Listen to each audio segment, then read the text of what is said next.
Hey, it's Tyler. Been a little bit because I've been doing a lot of work, both work, and work around the house. You buy a 100-year-old house and you run into 100-year-old problems. Over the weekend, I've dealt with weevils, carpenter ants. I've seen a couple of roaches. And so, yeah, I've been trying to exterminate everything without killing all the beneficial stuff. Because now we've got some sellers. But, oh, and wasps. Wasps, too. Because there's one of the windows on the side of the house that's missing its screen. So, yeah, it has been a little bit of a mess. Sorry about that. Friggin' turn on Windows Firewall so we can false flag all of your Steam games and be annoying and not catch any actual viruses. And aside, um, yeah, I got a lot of videos backed up. I got a lot of ideas for Max and Shauner. I have replaced, and by replaced I mean moved some and flipped around the others, so you can see the nice green side of those wrestling mats instead of the gross oriented strand board behind it. What else? Unfortunately, no. Yeah, the backdrop hasn't changed that much. I went furniture shopping. Didn't manage to find anything nice. Well, I found a decent coffee table at a thrift store, and they wanted $200 for it. And it's like, thrift stores aren't thrift stores anymore, man. But yeah, short little life update. What I wanted to talk about though is how to use martial characters, particularly in fantasy campaigns or one shots. Just how to use martial characters in fantasy settings when there's not combat happening. And there's a lot of people that I think don't like fighters. They don't have fun with the fighter class, the even with paladins or the sort, because it's like, oh, all they do is combat. And it's like, well, all the class is built for is being good at combat. Maybe.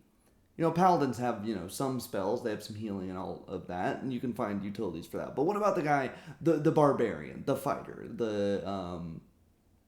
uh, I'm trying to think of any of the other ones. If you're playing like a Dungeon Crawl Classics, the dwarf, they just do combat pretty much, and it's like, well, no, you've got options outside of combat just because you're not good at something. That's one of the reasons I don't like Point Buy is because people sort of pigeonhole themselves. They dump their charisma and then they complain, oh, I can't do anything out of combat. And then it's like, well, you built a character to play war games, and you didn't even really build a character. You made a character sheet. You know, you didn't think of the motivation or the reasoning behind anything there.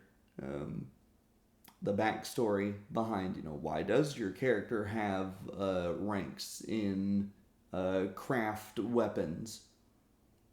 Oh, because I'm a fighter and it'd be useful for me to craft weapons. No.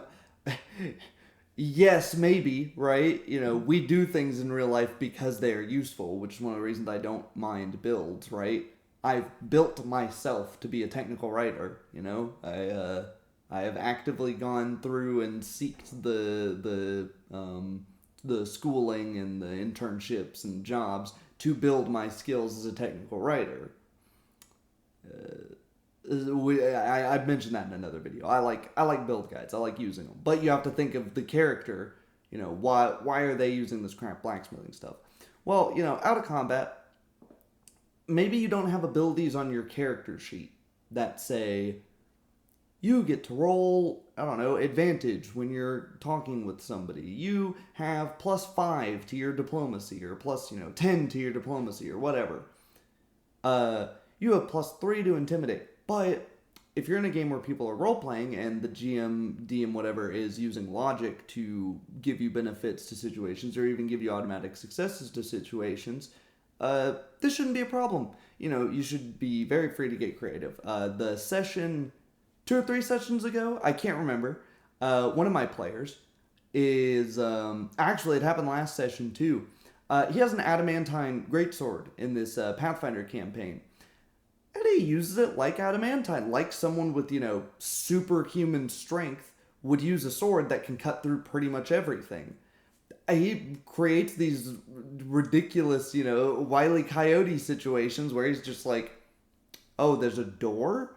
Well, I'm just going to start sawing at it with my sword, and if it's not, if it's not 5 foot thick, I'm getting through the door without much trouble. And it's like, yeah, that's great. Not a combat situation. It's just he's got something that's impossibly hard and also enchanted to hell, so it'll cut through anything. It's super sharp too. It's not just super hard. So yeah, you can cut through pure stone with it. Don't just think of, oh, I've got a +5 adamantine sword that lets me bypass the DR of some of these creatures. Yeah, it does let you do that, right? Well, I'm better at fighting constructs. Yeah, why are you better at fighting constructs? Because your sword can cut through pretty much any metal that's not also adamantine. So, you can go straight through, yeah, he's cutting down, any sort of minor obstacles or even fairly major obstacles for a lower level or a less wealthy party. They don't serve a problem for him at all. That's not something his character sheet tells him, that he can do all of this, but he's just using the logic and the things that he has on him because he's strong. He's strong and he's going to be carrying around fighting equipment and all this sorts of stuff that, your wizard isn't going to be carrying around. Obviously, they have a bunch of utility and magic spells, and they're probably going to have more utility out of combat, but that doesn't mean the fighter's totally SOL. Talking another thing. I see a piece of wood in my backyard that I don't want to pick up because I don't know what's under it. It's been storming on and off like crazy and everything's gone to hide under everything. So what do? I take out my knife and I use my knife to flip it over. Could another character do that? Yeah, sure. But let's say it's something much bigger. It's a really big log and you need to use something as like a pry bar to get under it. Someone's, buried treasure or, said there's a dead drop, but there's been a storm and the dead drop's fallen over and it's this huge log and, you don't want to put your hands on it because you might get bit by a snake or something. Well, the fighter's going to be the one carrying the big pry tools like that quarterstaff back there or something like that. A monk too. This is also, monks are also on the list of, where's your out of combat utility. Monks have, some of the like acrobatic, wall climbing stuff too. But still, yeah, so you pry under there. And what does that give you? Well, it gives you this much extra time to react to the snake you just turned over. And also, this is right there to poke it. So yeah, maybe a wizard could just flip something over with that. But are they going to have the, the dexterity, the reaction time, whatever, in your game, the skill, the soldiering, fighting skill to have the reaction time to immediately stab the thing? Or are they going to go, oh, a snake, and then get bit by it anyways? So that's something to think about. The fact that these are people that are in Pathfinder. The fighter has bravery, generally, unless you take like an archetype that replaces it. So, they're going to do exactly what they want to do. Most times, unless it's something absolutely horrific, and a snake under a log isn't really that. What else? Likewise, oh man, intimidates based on charisma unless I take like a feat or something, or I take this trait, or I do this. Yeah, the raw number, no role playing, is based on charisma in Pathfinder, in D&D, what have you. In most systems that use charisma in D20, intimidate is based on charisma. But if you need somebody to talk, you can certainly help. Maybe the face, maybe the bard, the guy that's all talk, but they don't know that, is doing a really good job spinning a nice story about how they're going to slowly drive nails into this man's eyes if he doesn't give them what they need to hear. They're not actually going to do that, but he's intimidating. So the DM goes, roll intimidate or bluff. And the fighter goes, yeah. And to show more serious, I'm going to hold my knife up to his neck. There you go, you're aiding on the bluff check. So you do whatever your system's mechanic for helping is. Or maybe you're alone. Maybe you just, you see some brigands walking down the street and they want to fight. You just wordlessly draw a dagger. You know what most people do? Most people don't want to fight. If they're looking for money, they're looking for an easy target. So the moment you show, that's not me, I'm not an easy target, you don't need a particularly high roll or a high charisma or whatever. You just need to show, I'm going to fight back, and I know how to fight back. And that's just, in your demeanor, in your, base attack bonus, in, the systems that use that, or Thaco, or what have you. Uh, that represents how good you are at fighting. You're just carrying yourself as someone who knows how to fight. Your posture is good. You have an unbroken balance triangle. You have, maybe you're holding your main hand forward. That way they can't tie up and grip that knife hand easily because this is blocking first, and then you're ready to stab them. Whatever, just the way that you carry yourself makes you an intimidating figure for people who are preying on weak targets. What else? Let's say you're in armor. I vaguely mentioned this in my AC video, but you're in full armor, same scenario. You're going to kick over a log, there might be a snake on her. I'm bringing this up a lot because I live in Oklahoma, and we've got all sorts of venomous snakes: copperheads, cottonmouths, rattlesnakes.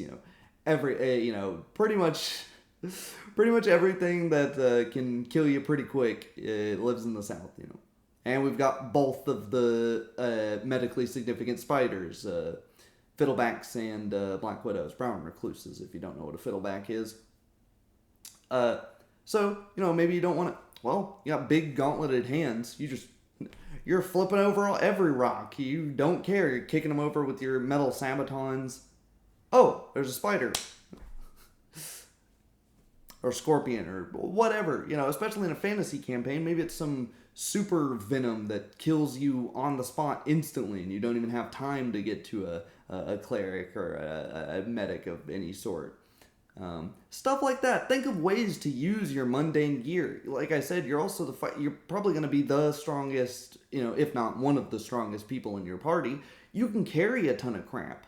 You're the dude that's carrying the 10-foot pole. You're the dude that's carrying, fishing net, supply, maybe you're not very good at the survival skill, at bushcraft and that sort, but you're carrying all the stuff. And roleplay that. Don't just be, a background, Dungeon Crawl Classics pack mule that, is literally there just to carry your stuff. But, go, it's a good thing you got me. A donkey would have died carrying all this stuff if we, had, if the donkey was there when those brigands fired all those arrows at us, you'd probably be hauling this crap by yourself, huh? Something like that, It doesn't have to be complicated. It's not always glorious, but it is always helpful. What else? I mean, you're in full plate. You've been completely disarmed. Maybe you're going into a town where they're like, hey, no, no weapons, no big weapons. Maybe all you have is a knife. You manage to, drop your knife, lose it or something. The wizard casts grease or something on your hands. You've still got gauntlets. You still know how to fight. You walk up to that wizard and start bashing his face in. Yeah, that's gonna be way better than if you didn't have a weapon at all, and if you weren't trained. If you were not trained at fighting. That's one of the reasons I love base attack bonus, is because it shows, hey, it doesn't really matter that you don't have a weapon, or you're not that strong. This is your fighting skill, if you like. It's kind of a skill of its own that just gradually automatically gets points put into it as you level up. I think it's a really cool, it's one of the best designed D20 systems out there. I guess subsystems, mechanics. It's not a system in and of itself, really, but, let's see. Using improvised weapons. Maybe that's a topic all its own, though. Using improvised weapons. What else? I'm sure you can come up with a lot of other stuff. Video's getting about 15 minutes long. I don't want to have it too much longer. Just me rambling at this point, trying to come up with ideas, just throwing out a few ideas off the top of my head. It doesn't have to be an exhaustive list. Hopefully I'll be coming out with some more videos throughout the week, and more in the future, as always. I've got a long list of ideas, like I said. Just been really busy recently, getting the new house in order and getting furniture and everything moved around. Hopefully we'll have a nicer background, maybe a nicer camera, a nicer lighting. Pipe dreams. But yeah, let me know your thoughts. Any cool things that mundane characters did in magical settings in your games. Anything, if you're a player in one of those games and you did some creative stuff to save the day, or just out on the trail. Because, I mean, that's another thing, you don't want to make the wizard waste some of their limited spell slots. You can flip over rocks with your gauntleted hands a million times a day, so there's another idea, right? Yeah, I think that's it. Let me know if this was interesting, if you'd like to see more videos like this one, if you got ideas for future topics. Thanks. See ya.